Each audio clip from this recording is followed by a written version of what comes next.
જૂનાગઢના Instagram blogger Afzal સીડાએ પ્રખ્યાત TikTok star કીર્તિ પટેલ દિવ્યા સાવલાણીના ત્રાસને કારણે ફિનાઇલ પીધીનો મામલો સામે આવ્યો છે।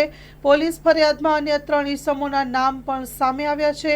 પ્રખ્યાત ઇન્સ્ટાગ્રામ ટિકટોક સ્ટાર કીર્તિ પટેલ દિવ્યા સાવલાણી અને અન્ય 3 ઇસમોના ત્રાસને કારણે ફિનાઇલ પીધી હોવાના આક્ષેપો ઇન્સ્ટાગ્રામ બ્લોગર અફઝલ કાળાભાઈ સીદા નામના યુવકે જેતપુર નવાગઢ ઉદ્યોગનગર પોલીસ સ્ટેશનની થોડે દૂર પોતે વિડીયો બનાવી ફિનાઇલ પી આપઘાતનો પ્રયાસ કર્યો હતો। ટિકટોક સ્ટાર કીર્તિ પટેલ સુરત અને દિવ્યા સાવલાણી જેઓ જૂનાગઢ મધ્ય રહે છે। જસપાલસિંહ અને હનુ રાણાભાઈ ચાવડા જેઓ સુરતના છે।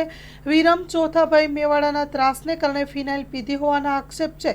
સનાતન ધર્મને માનતા અને ઇન્દ્ર ભારતી બાપુનું સમર્થનમાં વિડીયો બનાવ્યો હોય અને પરિવારને જાનથી મારી નાખવાની ધમકી કીર્તિ પટેલ અને દિવ્યા સાવલાણી અને અન્ય 3 શખ્સે ધમકી આપી હોવાના આરોપો છે। ઇન્સ્ટાગ્રામ પર વાતચીતનો વિડીયો પણ સામે આવ્યો છે। ફરિયાદી ફિનાઇલ પીતા પહેલા વિડીયો પણ બનાવી ઇન્સ્ટાગ્રામ ઉપર મૂક્યો છે, જે વાયરલ થયો। Story report by Rakesh Pithadiya, Jetpur. આ વાયરલ વિડીયોની મા ન્યૂઝ પુષ્ટિ કરતું નથી।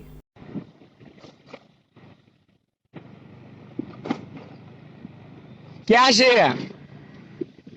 दादा भीगू कौन से को એકલો વન મેન શો। એક કામ કરો, મારી નાખો, હાલો આવો।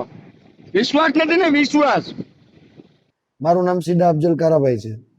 મારે હું ઘરે હતો, રોજુ ખોલીને 6 વાગ્યાની આસપાસ મને એક જસપાલસિંહ કરીને ફોન આવેલો હતો। એની સાથે દિવ્યા સાવલાણી, કીર્તિ પટેલ, અનુ ચાવડા અને વિક્રમ મેવાડા, આ 5 જણા કોન્ફરન્સમાં હતા અને મને એણે એવું કીધેલું કે તમે સનાતન ધર્મ વિશે કેમ આવા વિડીયો બનાવો છો મુસ્લિમ હોવા છતાં?